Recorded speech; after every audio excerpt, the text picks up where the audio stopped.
बिस्मिल्लाहिर्रहमानिर्रहीम। अस्सलाम वालेकुम। हकीकत टीवी साइंस एंड हेल्थ में खुश आमदीद। कल यमन ने इसराइल की एयरपोर्ट पर हमला किया और वो ड्रोन जाकर सीधा हिट किया एयरपोर्ट के टर्मिनल पर, और जो तबाही हुई वो आप सब और हम सब ने देखी। लेकिन आज देखिए क्या हुआ है। ये जरा सबसे पहले देखिए, ये हेलीकॉप्टर इसराइल के भाग रहे हैं। अब आप सोचेंगे ये हेलीकॉप्टर क्यों भाग रहे हैं। आपको पता है क्या हुआ है।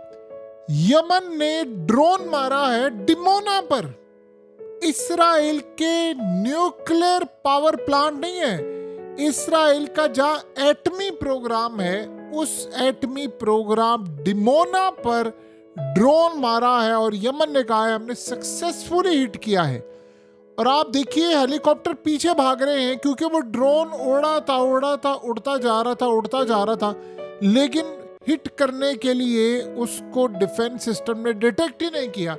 इन्होंने हेलीकॉप्टर्स दौड़ा दिए और आप देखिए कैसे ड्रोन आगे जा रहा है और उसने फिर जाकर डिमोना की साइड को हिट किया। अब इसराइलियों ने अभी तक इस पर बात नहीं की कि किस तरह हमने उसको कितना तबाह किया या क्या डैमेज हुआ। आपको पता, वो तो कभी जिंदगी में भी नहीं बताएंगे। लेकिन इस वक्त की जो सूरत हाल पैदा हो रही है वो तो क्लियरली इंडिकेट कर रही है कि यमन ने इस वक्त पेनिट्रेट किया। उन्होंने कहा खाली हमने ये नहीं किया, हमने साथ 2 अटैक और भी किए हैं, 2 मुख्तलिफ एयरपोर्ट को हिट किया। और आप ये देखिए कि इसराइल ने इस वक्त मुकम्मल तौर पर अपनी तमाम की तमाम फिजाई हदूद मुख्तलिफ एयरपोर्ट्स की वो बंद कर दी है। और ये बहुत खतरनाक सूरत हाल है कि आप इमेजिन करें कि बेन गुरियन एयरपोर्ट को भी इन्होंने बंद कर दिया है, इन्होंने रामन एयरपोर्ट को भी बंद कर दिया है, और डिमोना को उन्होंने जाकर जो टारगेट किया उसके भी इर्द गिर्द मामला काफ़ी ख़राब है। यानी आज हमें वो चीज़ याद आ गई है जो हिजबुल्लाह, आपको याद होगा, वो ड्रोन्स भेजते थे और वो ड्रोन उड़ते जाते थे, इनके हेलीकॉप्टर्स पीछे भाग रहे हैं उनका सामना करने के लिए, और वो उसको रोकते नहीं थे। उसका फ़ायदा क्या होता था कि इन लोगों ने हिट किया इसराइल को काफ़ी हद तक, लेकिन इसराइल ने जाहिर सी बात है उसका बदला हसन नसरुल्लाह को मार कर लिया, बहुत ज़्यादा तबाही मचाई। लेकिन वो जो फुटेज थी सारी की सारी वो ईरानियों के पास जाती थी। अब ईरान ने ये जो रिसेंटली अटैक किया था वो तारीख उलट दिया उन्होंने। वो सारे का सारा इन ड्रोन्स ने जो फुटेज बनाई होती थी उसकी मेहरबानी की वजह से होता था, अदरवाइज ये हो नहीं सकता था कि इतनी ज़्यादा इंफॉर्मेशन उनके पास थी, तो इसलिए वो हिट करते थे। तो अब आप जरा देखें कि क्या सूरत हाल है कि यमन के ड्रोन्स अब जाना शुरू हो गए डिमोना तक। यानी हमने कब लास्ट टाइम ये सोचा था कि मामला हुआ। और इसराइल ने किया क्या है, कुछ दिन पहले से इसराइल ने डिमोना की साइड पर हैवी कंस्ट्रक्शन करना शुरू कर दी थी। उनको अंदाजा था कि अब ये हिट होगा। क्यों? वो इसलिए कंस्ट्रक्शन उन्होंने करना शुरू कर दी कि ये जो अब इसराइल अटैक करने के लिए जा रहा है ईरान के ऊपर, उन्होंने उनकी न्यूक्लियर फैसिलिटीज़ को तबाह करना है। उनको पता है कि बदले में इन्होंने अटैक करना है। ईरान ने ये बात कही थी, जिस दिन हमारी न्यूक्लियर फैसिलिटीज़ तबाह हुई हम डिमोना उड़ा देंगे। लोग कहते हैं कि जब ईरान की न्यूक्लियर फैसिलिटीज़ तबाह हुई तो इन्होंने डिमोना क्यों नहीं उड़ाया। जब होंगी तो उड़ाएंगे ना। वो तो अब अमेरिका की अपनी इंटेलिजेंस रिपोर्ट आ गई, इसराइल ने कह दिया, यूरोप ने कह दिया, अब तो सब ने कह दिया, इवन कि रशिया ने कह दिया कि वहाँ तो कुछ था ही नहीं और वो अपना एटमी प्रोग्राम बचा कर ले गए। तो जब वो गिरता या तबाह होता तो जाहिर सी बात है जहाँ पर इतने इन्होंने अटैक किए हैं वो ये भी अटैक कर देते, लेकिन वो अटैक हुआ ही नहीं है और वो नाकाम था। लेकिन हैरान कुन तौर पर जो सूरत हाल है कि आज इन्होंने इसको हिट किया है और बुरी तरह हिट किया है। अब अगला जो मरहला इस वक्त आने वाला है वो बड़ा खतरनाक है। अब इतलात ये आ रही हैं, जो इजरायली मीडिया ये कह रहा है कि अब ये हिट करने के लिए जा रहे हैं, और उन्होंने कहा कि उनके तैयारे जेट्स अब तैयार हैं और वो यमन में किसी भी वक्त बमबारी करने वाले हैं। देखिए, पहले उन्होंने कहा था कि जब पिछली दफ़ा इन्होंने हमला किया, उन्होंने कहा हमने वज़ीर आज़म को मार दिया, चीफ ऑफ डिफेंस स्टाफ को मार दिया, उन्होंने कहा कि हमने वज़ीर दिफा को मार दिया, और ये जो यमन के तर्जुमान आते हैं यह इसको भी मार दिया। जबकि 2-3 बातें उनकी ठीक हुई, बाकी सारी गलत हुई। उन्होंने वज़ीर आज़म को मारा और दीगर को मारा। अब हो ये रहा है, जो अजीब बात है, कि यमन के ड्रोन्स जा रहे हैं डिमोना तक। आपको पता है ये क्या कर रहे हैं? ये जो पीछे हेलीकॉप्टर्स इनके भाग रहे हैं, ये इसराइल के लिए बड़ी खतरनाक सूरत हाल है।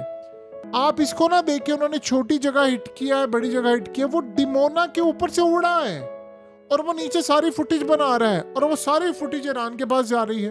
वो जाहिर सी बात है रशिया के पास भी जाएगी, वो जाहिर सी बात है चाइना के पास भी जाएगी। सवाल ये नहीं है, सवाल ये है कि वो डिमोना, देखिए सैटेलाइट से आप कोई इमेज लेते हैं वो अलग चीज है, जो ड्रोन उड़ता है और वो फुटेज बनाता है। इसकी सिंपल सी मिसाल ले लें। इसकी मिसाल क्या है, ईरान और यमन की जंग को आप 1 मिनट के लिए देखें। हमेशा से अमेरिका अपने ड्रोन्स भेजता रहा ईरान के अंदर और उन्होंने गिराए भी हैं। आपने गौर किया है यमन ने तकरीबन 15 से 20 ड्रोन्स अमेरिका के गिराए हैं हमेशा। उसके बावजूद अमेरिका ड्रोन्स क्यों भेजता है? बताइए ना, जब इनको पता हो कि ड्रोन्स गिरने हैं तो वो क्यों भेजेंगे? इसलिए भेजता था कि ताकि फुटेज बना सके हर दफा डिफरेंट एंगल से। जितनी देर में मिसाल के तौर पर अंदर वो गया है 30 मिनट या 25 मिनट या 20 मिनट, उतनी देर में वो नहीं गिरा, वो सारे फुटेज बनाता है, नीचे एरिया को स्कैन करता है। एग्जैक्टली यमन अब ये काम कर रहा है और वो सारी फुटेज आ रही है ईरान के पास। ये नीचे से एरिया स्कैन करते, स्पेशली सोचे डिमोना को स्कैन कर रहे हैं। डिमोना की छोटी चीज है जहां उनका एटमी न्यूक्लियर पावर प्लांट है और यानी उनका न्यूक्लियर प्रोग्राम भी वहां पर सब कुछ है, तो उसको वो हिट करना जा रहे हैं। तो वो सारे फुटेज बना रहा है, सब कुछ कर रहा है। इसका फायदा किसको होगा? यमन तो जो खुद हमला करेगा सो होगा। इसराइल अटैक करने के लिए वहां पर जा रहा है, इनको पता है कि उन्होंने दोबारा अटैक करना है। असल मसला ये है कि इन्होंने मिसाइल मारने हैं बाद में और इनको अटैक करना है। जो असल सूरत हाल है, जब ईरान ने अटैक करना है तो उनके पास डाटा, उनकी एक्यूरेसी बहुत बेहतर हो चुकी हुई है। यानी आप समझ लें कि शायद ऐसी एक्यूरेसी अब कम ही ममालिक के पास हो। देखिए बाकी अभी हमें यह पता अमेरिका के पास मिसाइल है। हमने देखा अमेरिका ने कोई मैदान के अंदर मारेगा तो पता चलेगा, जहां जहां वो मारते हैं वो एक अलग बात है। हमें पता है चाइना के पास भी है, रशिया ने यूक्रेन जंग में जहां जहां मारे आप सबको पता है। ईरान ने बाकायदा मार कर दिखाए हैं, उन्होंने मारे मिसाइल। अब इसराइल के F-35 जो है वो दुनिया के बेहतरीन जेट्स में से एक है। आप 1000 दफ़ा वो दुश्मन हो, आप उसे इख्तलाफ करें, ये करे वो करे, उनके जेट्स और उनकी कारकर्दगी जैसी कारकर्दगी कम ही ममालिक के पास है। जो उनकी इंटेलिजेंस एजेंसी मोसाद कर सकती है वो दुनिया की शायद ही कोई इंटेलिजेंस एजेंसी कर सकती है। CIA भी उसके आगे कुछ नहीं है। आप सोचे जो मर्जी आप कहे, आपने यमन का वजीर आजम मार दिया, आपने ईरान का चीफ ऑफ डिफेंस स्टाफ मार दिया, आपने आर्मी चीफ मार दिया, एयर चीफ मार दिया, न्यूक्लियर साइंटिस्ट मार दिया, आपने सब मार दिया। ये कोई छोटी बात थी? ये वाकई छोटी बात नहीं थी। तो अब जो सूरत हाल इस वक्त पैदा हुई है वो बड़ी खतरनाक है और वो असल में इसराइल ये देख रहा है कि हमारे लिए मसला है। तो जब वो ऑपरेशन कर रहे हैं उसके बाद रिटेलिएशन हो रही है, ये रिटेलिएशन के साथ साथ डाटा सारा यहाँ से जा रहा है। तो ये जो असल में इस वक्त सूरत हाल पैदा हुई है वो क्लियरली इंडिकेट कर रही है कि चीज़ें काफ़ी हद तक इसराइल में ख़राब अब है और जब ये अटैक कर रहे हैं तो इसराइल के लिए प्रॉब्लम शुरू हो चुकी हुई है। अब आप सोचें इसराइल के लिए काफ़ी हद तक परेशानी है। देखिए इसराइल इस वक्त यमन के अंदर बिल्डिंग्स तबाह कर रहा है, सब कुछ तबाह कर रहा है, इसमें कोई दो रहा है। उसने गजा के बिल्डिंग्स को उड़ा कर रख दिया है। लेकिन अब जो उनके खिलाफ हो सकता है इक़दाम वो ये हो रहा है। वो डिमोना तक पहुंच गए हैं। डिमोना तक अगर ये पहुंच गए हैं तो क्या दोबारा जब उनके मिसाइल आएंगे तो वो नहीं पहुंच सकते? और आप ये सोचिए कि अगर यमन के पास ये ड्रोन्स हैं, जाहिर सी बात है यमन के पास कैपेसिटी है और ईरान की मदद के बगैर तो बना नहीं सकते। तो सोचे जब अगली दफ़ा वो अटैक करेंगे तो ईरान क्या करेगा? असल में कभी कभार होता ये है कि ईरान पैगाम दे देता है इसराइल को, अमेरिका को कि देखो मेरे हाथ कितने लंबे हैं, मैं कहाँ तक जा सकता हूँ, तुम बच सकते हो तो बच लो, उसके बाद मैं तुम्हारा हशर क्या करूँगा वो तुम अच्छी तरह समझते हो।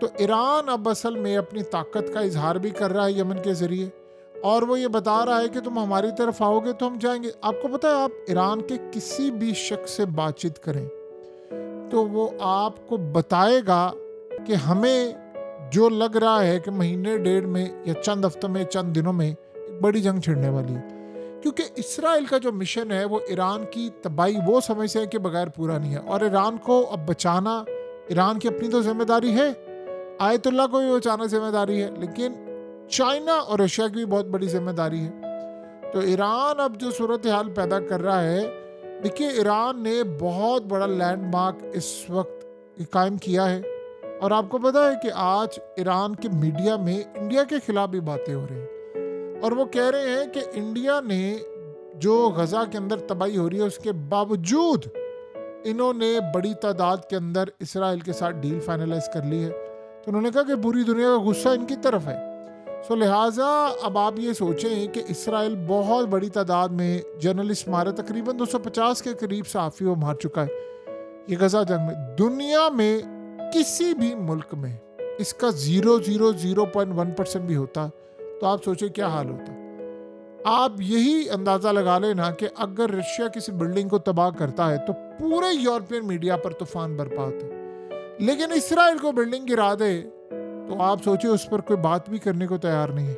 ये फ़र्क है इसराइल का और बाकियों का। हकीकत टीवी साइंस एंड हेल्थ की इस वीडियो के नीचे कमेंट ज़रूर कीजिए, अपनी राय का इजहार ज़रूर करें और इस वीडियो को हर जगह शेयर करते हुए चैनल को सब्सक्राइब ज़रूर करें।